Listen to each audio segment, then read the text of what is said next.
بسم اللہ الرحمن الرحیم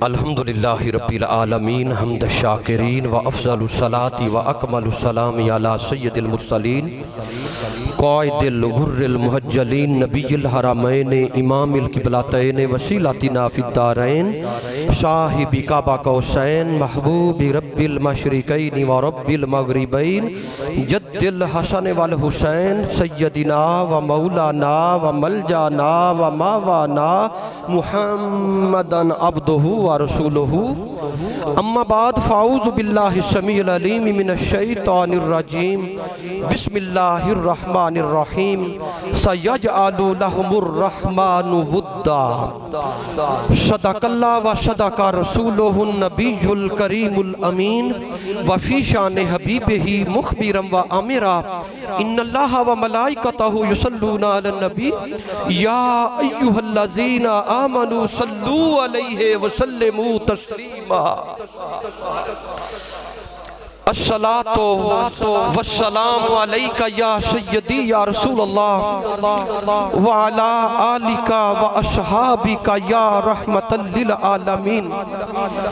ایک بڑا اہم مسئلہ ہے کہ جب بھی یہ آیت درود و سلام پڑھی جائے یا سنی جائے پڑھنے والے پر بھی اور سننے والے پر بھی سونے کریم آقا تاجدار مدینہ صلی اللہ علیہ وآلہ وسلم کی ذات پاک پر ہدیہ درود و سلام پڑھنا واجب ہو جاتا ہے۔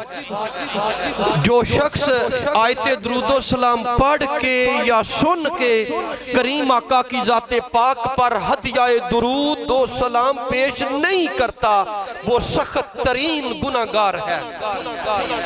میرے کریم آقا تاجدار مدینہ صلی اللہ علیہ وآلہ وسلم نے ارشاد فرمایا جو شخص ایک دن میں 100 مرتبہ میری ذات پر ہدیہ درود پیش کرتا ہے قیامت والے دن رب کائنات اس کی پیشانی پہ لکھ دے گا کہ ھذا عتق من النار کہ یہ شخص آتش دوزخ سے آزاد کر دیا گیا ہے۔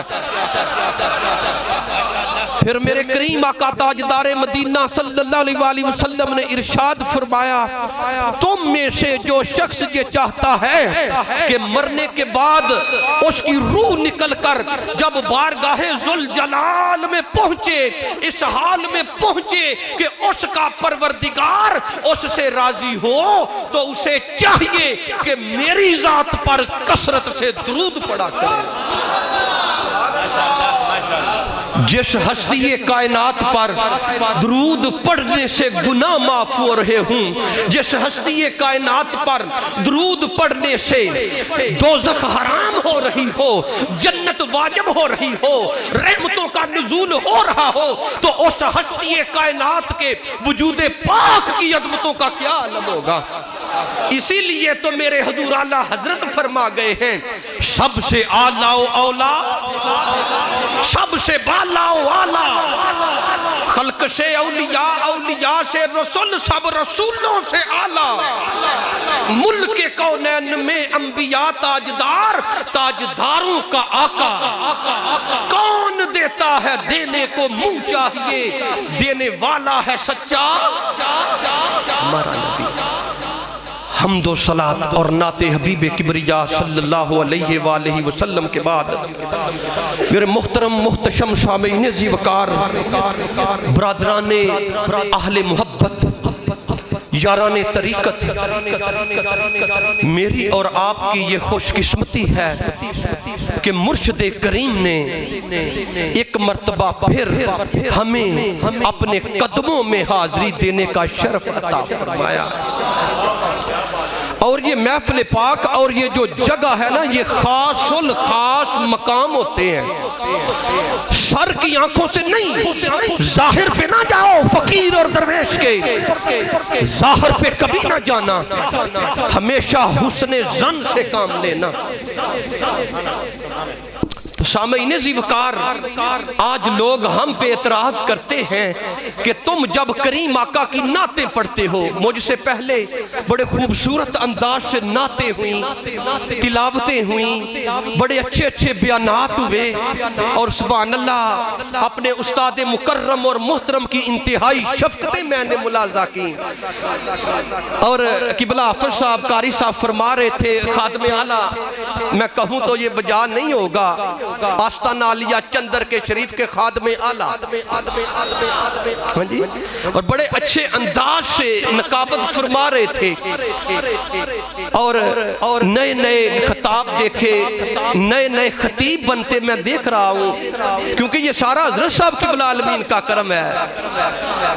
حضرت اقبال فرماتے ہیں نا، نہ کالج کے ہے در سے پیدا، دین ہوتا ہے بزرگوں کی نظر سے پیدا۔ ہاں جی، نہ مدرسے سے نہ کالج کے ہے در سے پیدا، دین ہوتا ہے بزرگوں کی نظر سے پیدا۔ حقیقت حال یہی ہے، اپنے نظر تصرف سے آپ بلوا لیتے ہیں، ان پڑھوں سے بھی تقریریں کروا لیتے ہیں، کہ ان کی نظر کرم ہے۔ آج لوگ اعتراض کرتے ہیں کہ تم جو سنی لوگ ہوتے ہو، اپنی تقریروں میں نعتوں میں بڑا مبالغہ کرتے ہو، تم کریم آقا کی شان بیان کرتے ہوئے حد ہی کراس کر جاتے ہو۔ تو میں کہتا ہوں، ارے بے وقوفو مجھے بتاؤ تو صحیح کہ کسی نے میرے کریم آقا تاجدار مدینہ کی شانوں کی حدوں کو دیکھا تو بتاؤ۔ ارے ان کی حدوں کو تو سلطان الملائکہ جبریل نہیں دیکھ سکا، تم کون ہوتے ہو کہنے والے حدیں کراس کرنے والے؟ جب مقام سدرہ آیا، جبریل نے ہاتھ جوڑ لیے، عرض کی کریم آقا میں ایک بال برابر بھی آگے نہیں جا سکتا۔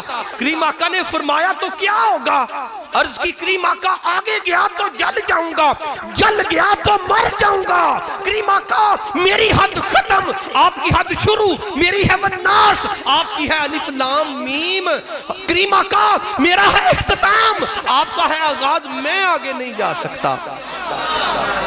سوے لا مکان سے طلب ہوئی، سوے منتہا وہ چلے نبی، کوئی حد ہے ان کے عروج کی، بلغ العلا بکمالہ، کشفت تجا بجمالہ، حسنت جمیع خصالہ، صلو علیہ وآلہ۔ سبحان اللہ، سبحان اللہ۔ کون ہے اس کائنات میں کریم آقا کی حدوں کو دیکھنے والا؟ میرے کریم رب نے فرمایا، اے میرے محبوب صلی اللہ علیہ وسلم، میرے سوا آپ کو کوئی نہیں جان سکتا۔ پھر میرے کریم آقا نے بھی فرمایا، کس کو؟ جو اس کائنات میں افضل البشر ہے، صحابہ کا سردار ہے، جن کو دنیا حضرت ابو بکر صدیق کے نام سے جانتی ہے، ان کو فرما رہے ہیں، کیونکہ آپ نے بھی سنت کے مطابق وصال کے روزے رکھنے شروع کر دیے، کیونکہ کریم آقا رکھتے ہیں، اکثر رکھتے تھے، تو آپ بھی سنت کے مطابق رکھنا شروع کر دیے، کمزور ہو گئے۔ کریم آقا نے فرمایا، اے ابو بکر ایکم مثلی، کون ہے تم میں سے جو میری مثل بنے؟ یہ کریم آقا ان کو فرما رہے ہیں جو اس کائنات میں انبیاء کے بعد سب سے افضل ہے۔ ہاں جی، اور تم کہتے ہو کہ شانے جو ہیں وہ بیان کرتے ہوئے حدیں کراس کرتے ہو۔ ایک ہے معراج کی رات، ایک ہے ہجرت کی رات۔ یار غار کا ذکر سن کے، نام سن کے میرا مزاج بدل جاتا ہے، خدا کی قسم۔ ہاں جی، ایک ہے ہجرت کی رات، ایک ہے معراج کی رات۔ جو معراج کا ساتھی بنا وہ فرشتوں کا سلطان بن گیا، جو ہجرت کی رات میرے کریم آقا کا ساتھی بنا وہ ساری امت کا امام بن گیا۔ کنہوں نے بنایا؟ یہ میرے کریم آقا نے بنایا۔ اکثر لوگ کہتے ہیں، کچھ گمراہ کہوں گا، کہ معاذ اللہ سیاسی خلیفہ تھے۔ کیا سیاسی خلیفہ تھے؟ اب میرے کریم آقا طبع شریف میں علالت ہے، کیا فرمایا؟ مروا ابا بکر یصلی بالناس، یہ نہیں فرمایا کہ میرے صحابہ کو نماز پڑھاؤ، بلکہ فرمایا لوگوں کو نماز پڑھاؤ، سب کو نماز پڑھاؤ۔ ہو میرے کریم آقا تاجدار مدینہ صلی اللہ علیہ وسلم نے اپنے مصلی کا فقط یعنی کہ اپنے مصلی کا امام بنایا اور خود بنایا.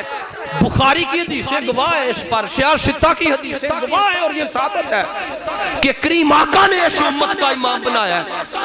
امام احمد بن حنبل رحمت اللہ علیہ رضی اللہ تعالیٰ عنہ روایت کرتے ہیں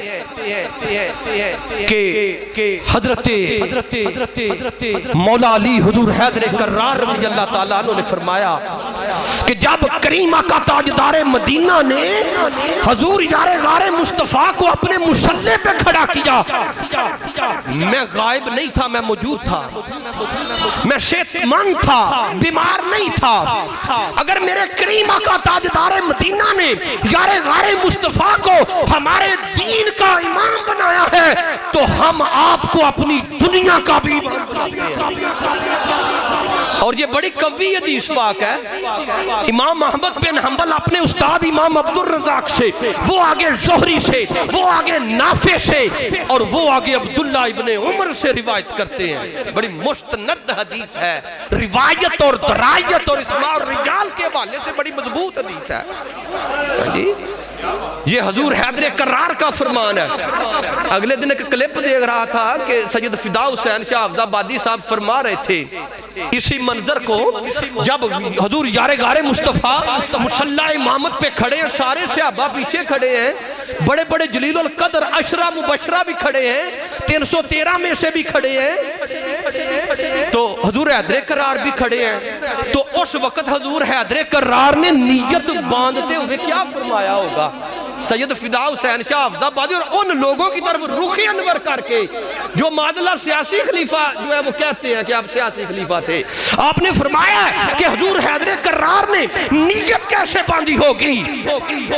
پیچھے اس امام سے, پیچھے اس امام دے, پیچھے اس امام دے, منہ طرف قبلہ شریف, اللہ اکبر. معدلہ یہ سیاسی خلیفے ہیں, یہ سیاسی امام ہے معدلہ. وہ حضور کی دین کو بھی نہ ہنجاروں سیاست بول رہے ہیں. اللہ اکبر. حضور یار غار مصطفیٰ کا یہ مقام ہے کہ کریم آقا تاجدار مدینہ نے آپ کو صرف صحابہ کا امام نہیں بنایا بلکہ کلہم قیامت والے دن آنے والے لوگوں اور مسلمانوں کا امام بنایا ہے. بڑا دقیق نکتہ ہے. مروا ابا بکر یصلی بالناس, بصحاب نہیں فرمایا, بالناس فرمایا. جس طرح رب کائنات نے حکم دیا نا تعمیر کعبہ جب مکمل کر لی حضرت سیدنا ابراہیم خلیل اللہ علیہ السلام نے, اللہ پاک نے فرمایا کہ تم لوگوں کو ندا دو. ندا دینا ابراہیم تیرا کام ہے.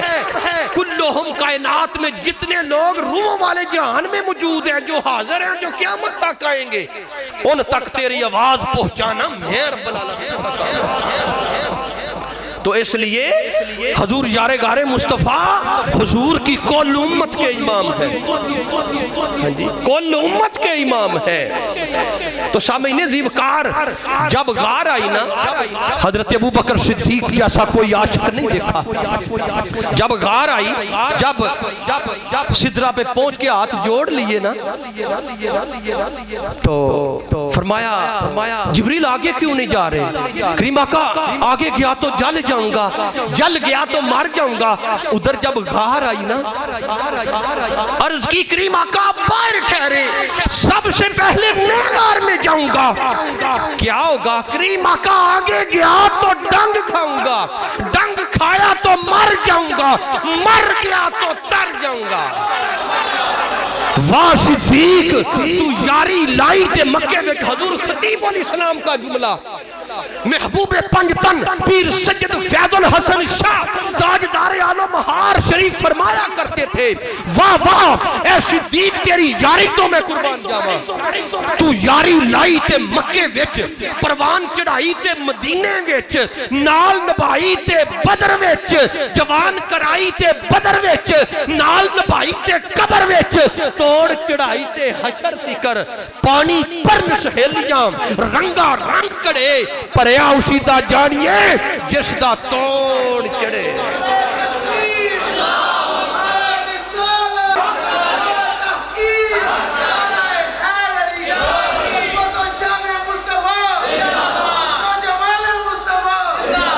جب کریم آقا اور یار غار مصطفیٰ آپ غار کے اندر تشریف لے گئے نا، باہر جالا تنا ہوا ہے، کبوتری کا گھونسلہ موجود ہے، انڈے ہیں، ایک دو انڈے نہیں زیادہ انڈے ہیں، اور گزرنے کی جگہ جو ہے نا وہ صرف ایک آدمی کے لیے، وہ بھی مشکل جھک کے نیچے. پہلی جو جگہ تھی نا اوریجنل وہ بہت تنگ تھی، ایک شخص بڑی مشکل سے گزر کے اندر داخل ہو سکتا تھا. اور باہر کفار مکہ پہنچ گئے. آگے ایک کافر نے کہا کہ غار کے اندر ہوں گے، دوسرا کہنے لگا کہ نہیں، اگر غار کے اندر ہوتے تو جالا ٹوٹا ہوا ہوتا، غار کے اندر گئے ہوتے تو گھونسلہ بکھرا ہوا ہوتا، انڈے ٹوٹے ہوئے ہوتے. ہاں جی، اور تو دیکھ نہیں رہا، ایک اکثر مورخین نے لکھا کہ بعد میں جالا تن ہے، بعد میں کبوتری نے انڈے دیے، لیکن میں اس بات سے اختلاف کرتا ہوں. ایک بہت بڑے عالم دین شہر چکوال کے، انہوں نے تحقیق کی ہے اس بات پہ اور ثابت کی ہے کہ انڈے پہلے سے ہی موجود تھے، جالا پرانا تھا. ایک کافر کہنے لگا کہ اندر ہوں گے، دوسرا کہنے لگا نہیں، دیکھ نہیں رہے کہ جالا اتنا پرانا اور بسیطا ہے کہ یہ محمد کی ولادت سے بھی پہلے کا ہے. ہاں جی، اب ذرا ہوش سے سننا. کریم آقا تاجدار مدینہ، کافر کہنے لگا کہ اگر گزرے ہوتے تو جالا ٹوٹا ہوا ہوتا، انڈے ٹوٹے ہوئے ہوتے، گھونسلہ کبوتری کا بکھرا ہوا ہوتا. انہوں نے کریم آقا کو اپنی مثل جانا کہ اگر، کیونکہ اپنا کریم آقا کو اپنے جیسا سمجھا کہ اگر گزرے ہوتے تو جالا ٹوٹا ہوا ہوتا. تو اس مقام پر کہتے ہیں کہ کریم آقا تاجدار مدینہ اللہ کا نور ہے، نور جہاں سے گزر جاتا ہے شگاف نہیں ہوتا، کوئی شے ٹوٹتی نہیں، بکھرتی نہیں. کریم آقا نور ہے، جہاں سے مرضی گزر جائیں. اب سوال یہ پیدا ہوتا ہے کہ کریم آقا تاجدار مدینہ گزرے، جالا نہیں ٹوٹا. ارے حضرت ابو بکر صدیق تو بھی گزرے ہیں نا، پھر جالا کیوں نہیں ٹوٹا؟ ہاں جی، یار غار مصطفیٰ بھی تو گزرے ہیں، جالا پھر کیوں نہیں ٹوٹا؟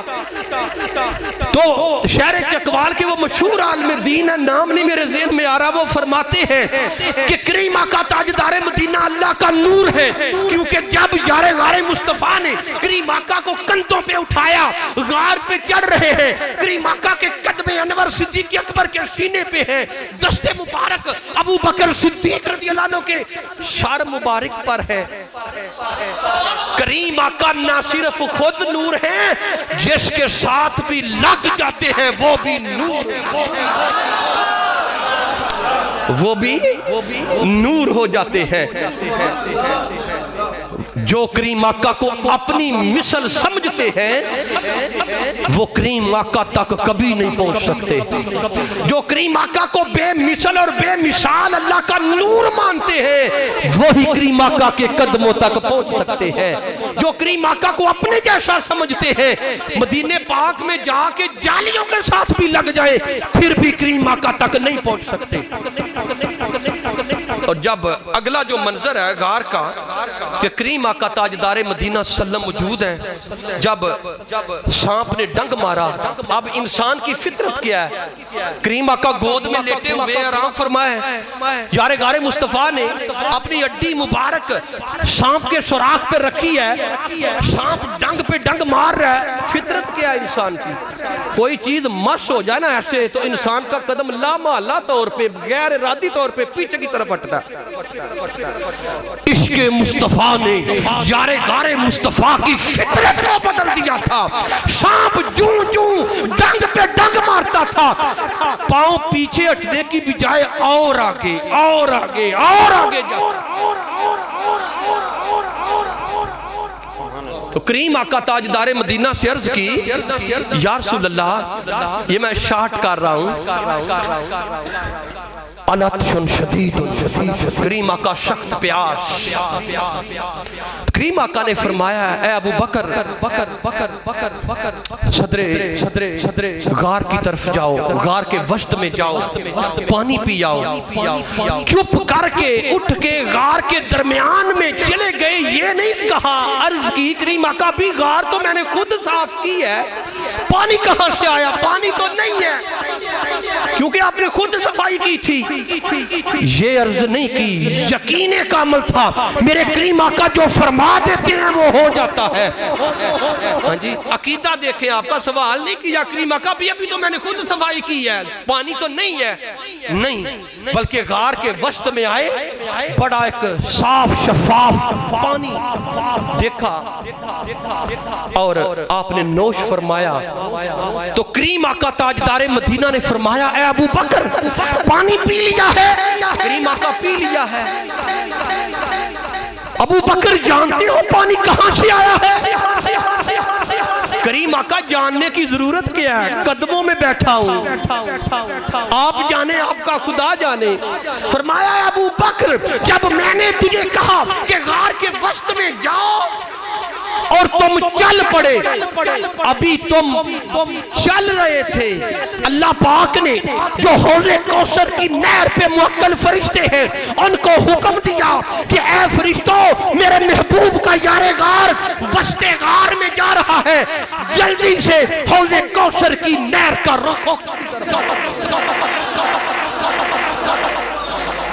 فرمایا اے ابو بکر پانی کیسا تھا؟ عرض کی کریم آقا دودھ سے زیادہ سفید, شہد سے زیادہ میٹھا, کستوری اور عنبر سے زیادہ خوشبودار. اے ابو بکر جانتے ہو اللہ تجھ سے کتنا پیار کرتا ہے, اللہ تجھ سے کتنا پیار کرتا ہے, اللہ پاک تجھ سے کتنی محبت کرتا ہے. اے ابو بکر اللہ پاک فرماتا ہے, اللہ اکبر, سبحان اللہ سبحان اللہ, فرمایا اے ابو بکر اگر کوئی شخص 70 انبیاء جیسی عبادت لے آئے, 70 انبیاء کی عبادتوں کو اکٹھا کر کے ایک شخص اکیلا ہی لے آئے اور اس کے سینے میں تیرا بغض ہے, تیری دشمنی ہے, تو اس پر جنت حرام ہے, اس پر جنت حرام ہے. تو سامعین زیوکار, خلفائے راشدین سے محبت کرنا یہ ہمارا ایمان ہے. حضرت امام احمد بن حنبل اپنے استاد امام عبدالرزاق سے روایت کرتے ہیں, وہ آگے امام زہری سے, وہ آگے نافع سے, اور وہ آگے حضرت عبداللہ ابن عمر سے. کریم آقا تاجدار مدینہ صلی اللہ علیہ وآلہ وسلم نے ارشاد فرمایا فرض اللہ علیکم حب ابی بکر و عمر و عثمان و علی, کہ بے شک اللہ پاک نے, میرے کریم آقا نے فرمایا بے شک اللہ پاک نے تم پر فرض کر دی ہے محبت ابو بکر کی, عمر کی, عثمان کی, علی کی رضوان اللہ علیہم اجمعین. پھر فرمایا کما فرض اللہ علیکم الصلاۃ والصوم والزکاۃ والحج, کہ جس طرح تم پر اللہ پاک نے فرض کی ہے نماز, روزہ, حج, زکات, حج. پھر فرمایا وَمَنْ عَبْغَدَ وَاحِدًا مِّنْهُمْ وَلَا صَلَاةَ لَهُ وَلَا صَوْمَ لَهُ وَلَا زَكَاةَ لَهُ وَلَا حَجَّ لَهُ وَدَخَلَ اللَّهُ النَّارَ. پھر میرے کریم آقا نے فرمایا جو شخص ان چاروں یاروں میں سے کسی ایک کے ساتھ بھی بغض رکھتا ہے, عداوت رکھتا ہے, نہ اس کی نماز قبول ہے, نہ اس کی دی ہوئی زکاة قبول ہے, نہ اس کا روزہ قبول ہے, نہ اس کا کیا ہوا حج قبول ہے, اور اللہ کریم اس بدبخت کو اپنے ہاتھوں سے آتش دوزخ میں پھینکے. تو سامعین زیوکار, میں نے جو آیا پڑھی ہے, آج ہم حاضر خدمت ہیں اپنے مرشد کریم کے دربار عالیہ شریف پر, عرس پاک کی پاک محفل ہے. اللہ کریم جل شانہ نے قرآن مجید میں ارشاد فرمایا سَيَجْعَلُ لَهُمُ الرَّحْمَنُ وُدًّا، ان قریب رحمان ان کے لیے محبت کرنے والے دل پیدا فرما دے گا۔ کن کے لیے؟ جو اس کے بندے ہیں، جو ایمان والے ہیں، تقوی والے ہیں، طہارت والے ہیں، ان قریب ان کے لیے محبت کرنے والے دل رحمان پیدا فرما دے گا۔ تقوی اختیار کرنا، طہارت اختیار کرنا، ایمان لانا، یہ اللہ کے ولیوں کا کام ہے، اور ان کے لیے لوگوں کے دلوں میں محبت پیدا کر دینا یہ رحمان کا کام ہے۔ اللہ کے ولیوں کی محبت اللہ پاک کی بڑی بڑی نعمتوں میں سے ایک بہت بڑی نعمت ہے، جن کے سینے میں اللہ کے ولی کی محبت ہے۔ میں صرف محبت پر چند منٹ کے لیے گفتگو کروں گا کہ محبت کا حجم کیا، اللہ والوں کا پیار کیا ہوتا ہے، محبت کیا ہوتی ہے۔ ہم خوش نصیب ہیں، یہ محبت اللہ پاک نے ہمارے دلوں میں پیدا فرمائی ہے۔ ہم کون ہوتے ہیں ولیوں سے محبت کرنے والے؟ یہ اللہ کریم نے ہمارے دل میں محبت پیدا فرمائی ہے تو ہم اللہ والوں سے محبت کرتے ہیں۔ ہم کون ہوتے ہیں اپنے آپ محبت کرنے والے؟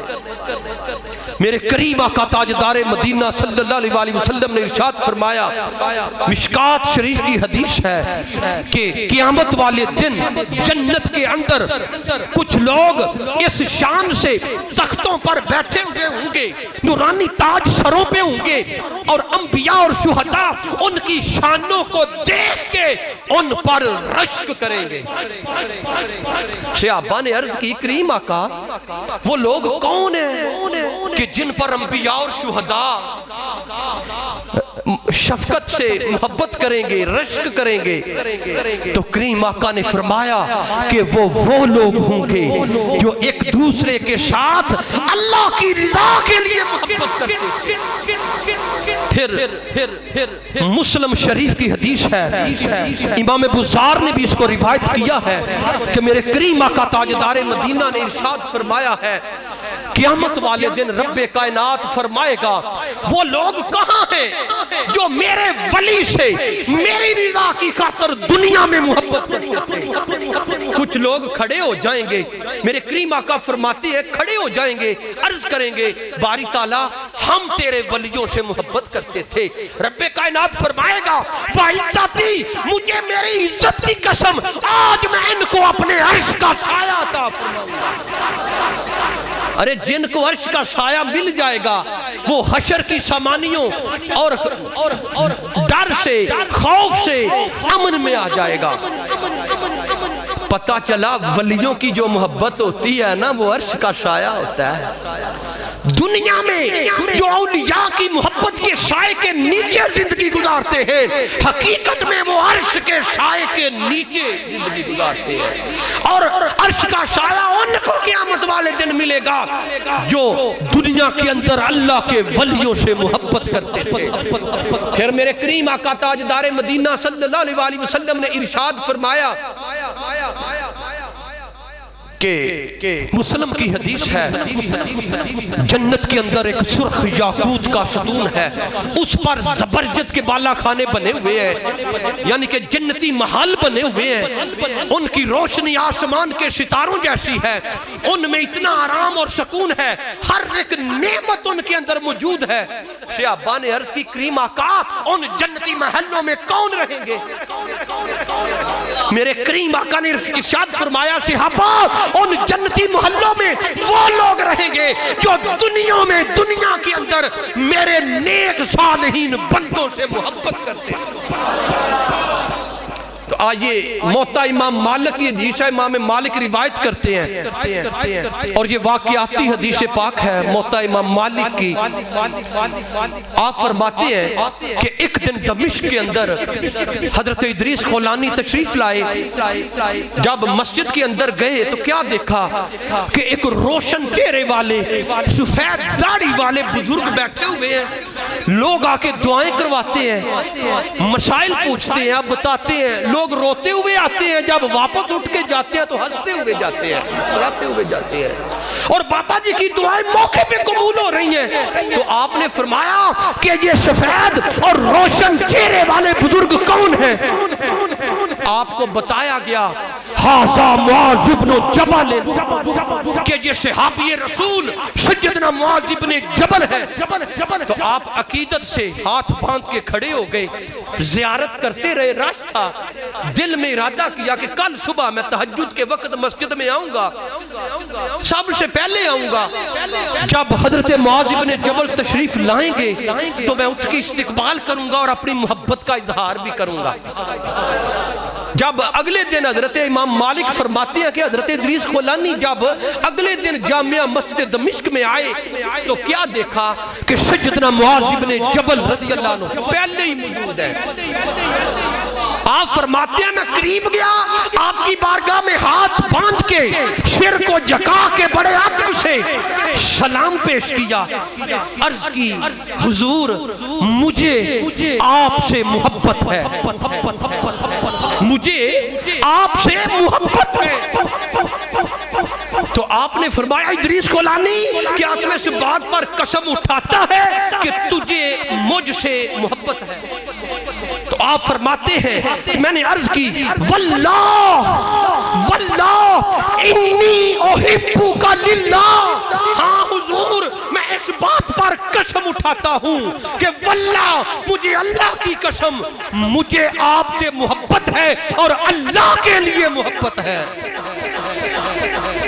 تو آپ فرماتے ہیں کہ جب میں نے جواب دیا حضرت معاذ بن جبل کا چہرہ مبارک جو ہے خوشی کے ساتھ چمک اٹھا، آپ نے میرا دامن پکڑ کے اپنی طرف کھینچا، مجھے قریب کر کے مجھے سینے سے لگایا، ماتھے پہ شفقت کا بوسہ دیا، پھر آپ نے فرمایا اس سے آگے حدیث شروع ہوتی ہے۔ یہ جو پچھلی ہے یہ حدیث نہیں، اس سے اگلا حصہ جو ہے وہ حدیث ہے۔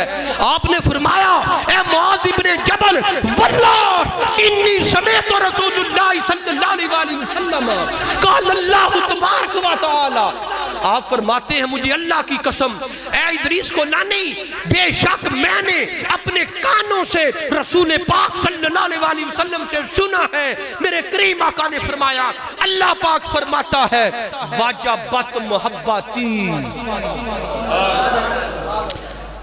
اس شخص کی محبت مجھ پر واجب ہو گئی ہے جو شخص میرے ولی سے محبت کرتا ہے۔ ہاں جی بھئی اللہ پاک پہ کون کوئی واجب فرض جو ہے وہ کر سکتا ہے چیزیں؟ کوئی ہے اس کائنات میں کہ اللہ پاک پر کوئی فرض کر دے شاید کہ تو نے ایسے کرنا ہے مالکہ تو ایسے کر دے یا تو یہ کر تو وہ کر؟ کوئی واجب فرض نہیں کر سکتا۔ یہ اللہ کریم کی شفقت ہے کہ وہ اپنے آپ پر اس شخص کی محبت کو واجب کر رہا ہے جو اس کے ولیوں سے پیار کرتا ہے۔ جب اللہ پاک پیار کرے گا محبوب بنا لے گا تو مجھے بتاؤ پھر محبوبوں کو دوزخ میں ڈالا جاتا ہے یا جنت میں ڈالا جاتا ہے؟ ہاں جی محبوبوں کے لیے پھر جنتیں ہیں، محبوبوں کے لیے اس رب کی رضائیں ہیں، محبوبوں کے لیے بڑے اعلیٰ اجر تیار ہے رب کائنات کی بارگاہ میں۔ تو سامعین ذوالوقار آج ہم اپنے پیر خانے اسی محبت کی وجہ سے آئے ہیں، اسی پیار کی وجہ سے آئے ہیں۔ پھر میرے کریم آقا نے ارشاد فرمایا کہ اللہ پاک 4 شخصوں سے محبت کرتا ہے۔ یہ حدیثیں بیان کر رہا ہوں صرف محبت پہ، یہ محبت کا اجر ہے۔ باقی جو اجر ہے نا نسبت میں آ جانا، زیر سایہ آ جانا، اپنے اپنے پیر کی خدمت کرنا، اپنے مرشد کریم کو خوش کر دینا، قدم دبانا، وضو کروانا، ان کا کوئی کام کر کے خوش کر دینا، ان چیزوں کے علیحدہ اجر ہے۔ میں صرف محبت کا اجر بیان کر رہا ہوں۔ میرے کریم آقا فرماتے ہیں کہ اللہ کریم جل شانہ 4 شخصوں سے محبت کرتا ہے۔ اللہ پاک فرماتا ہے وجبت علیہ، کہ مجھ پر واجب ہے، این المتحابین فیہ، این المتزاورین فیہ، این المتجالسین فیہ، این المبارزین فیہ۔ میرے کریم آقا فرماتے ہیں، اللہ پاک فرماتے ہیں کہ مجھ پر واجب ہو جاتی ہے کہ میں محبت کروں ان سے جو باہمی ایک دوسرے کی زیارت کے لیے جاتے ہیں، جو اللہ کے ولی کی زیارت کے لیے جاتے ہیں۔ اب ہم سارے یہ نیت کر کے آئے ہیں نا کہ ہم ولیوں کی زیارت کے لیے آئے ہیں، ہم اللہ کے نیک صالحین بندوں کی، اپنے مرشد کریم کی زیارت کے لیے آئے ہیں، تو اللہ پاک کیا فرما رہا ہے؟ این المتزاورین فیہ، ہاں جی، جو لوگ باہمی ایک دوسرے کی زیارت کے لیے جاتے ہیں میری رضا کے لیے، میری محبت ان پر واجب ہو جاتی ہے۔ جو شخص باہمی ایک دوسرے سے محبت کرتے ہیں میری رضا کے لیے، ان پر میری محبت واجب ہو جاتی ہے۔ اور جو سفر کر کے جاتے ہیں، خرچ کر کے جاتے ہیں، اب دیکھیے ہم کتنے خوش نصیب ہیں، ہم اپنے پیر خانے خرچ کر کے آ رہے ہیں، کرایہ لگا کے آ رہے ہیں، پٹرول ڈلوا کے آ رہے ہیں، اپنے پیر و مرشد کی زیارت کے لیے آ رہے ہیں۔ یہ حدیث پاک ساری ہم خوش قسمت انسان ہیں، یہ ساری حدیث پاک جو ہے ہم پر صادق آ رہی ہے، ہاں جی، فقط زیارت۔ اور ایک اور مسئلہ میں بتاتا جاؤں، تصوف کا بڑا اہم مسئلہ ہے کہ جب بھی تم اپنے پیر و مرشد کی زیارت کے لیے آؤ، فقط اللہ پاک کی رضا کے لیے آؤ، فقط اللہ پاک کی رضا کے لیے آؤ۔ جب اللہ پاک کی رضا کو دل میں رکھ کے آؤ گے تو اگر اس اللہ کے ولی نے کچھ نہیں بھی نہ دینے میں، یعنی کہ دینے کے موڈ میں نہیں بھی نہ، پھر بھی تمہیں تمہاری جولی بھر کے توڑے گا کہ یہ اللہ کی رضا کے لیے آیا ہے۔ اگر کسی کو چائے پلائے نہ پلائے، تمہیں چائے پلا کے یہاں سے رخصت کریں گے۔ فقط اللہ کی رضا کو مد نظر رکھ کے آیا کریں، اور دل میں یہی رکھا کریں کہ ہم اللہ کی رضا کے لیے آئے ہیں، اپنے پیر و مرشد کی زیارت کے لیے آئے ہیں۔ اور پھر اس کے بعد یہ نہ کہا کرے حضور، کیونکہ آپ جانتے ہیں کیا چاہیے ان خادموں کو، جانتے ہیں اللہ کے ولی، پھر یہ نہ کہیں اللہ کی رضا کو دل میں رکھ کے حضور رزق نہیں ہے دعا کر دیں، حضور اولاد نہیں، حضور فلانی چیز مل جائے، حضور مجھے وہ مل جائے، پنڈ کی نمبرداری مل جائے، نہیں، صرف زیارت۔ اور بعد میں نے پڑھا ہے بزرگوں کے سوانح حیات میں کہ بزرگان جو اپنے مرشد کے پاس جاتے تھے بعض اوقات ان کے لیے ان سے دعا کی بھی التجا نہیں کرتے تھے، دعا کی بھی، حالانکہ دعا کروانا اچھی بات ہے مرشد کریم سے لینا، لیکن یہ ایک اوپر والے لیول کی بات ہے، جو پہنچ جاتے ہیں اپنے مقام مرتبے پر پھر وہ دعا کے لیے بھی نہیں عرض کرتے، دنیا نہیں مانگتے، صرف اللہ پاک کی رضا مانگتے ہیں۔ اللہ پاک توفیق عطا فرمائے، اللہ کریم جل شانہ ہماری محبتیں سلامت رکھے، عقیدتیں سلامت رکھے۔ میں دعا گو ہوں اپنے استاد جناب پیکر شریعت و طریقت حضرت پیر احمد حسن ہاشمی مدہ ذلہ العالی، اللہ کریم جل شانہ آپ کی عمر میں برکتیں عطا فرمائے، آپ کے علم میں اور آپ کے فیوز و برکات میں اور برکتیں اور رحمتیں نازل فرمائے۔ صدا آباد روے یہ گلشن، کدی خزانہ آوے، ہوون فیض ہزاراں تائیں، ہر بکھا پھل کاوے۔ خدایا این آستانہ قائم بدار، فیض ای جاری شود، لیل و نہار، آمین۔ واخر دعوانا الحمدللہ۔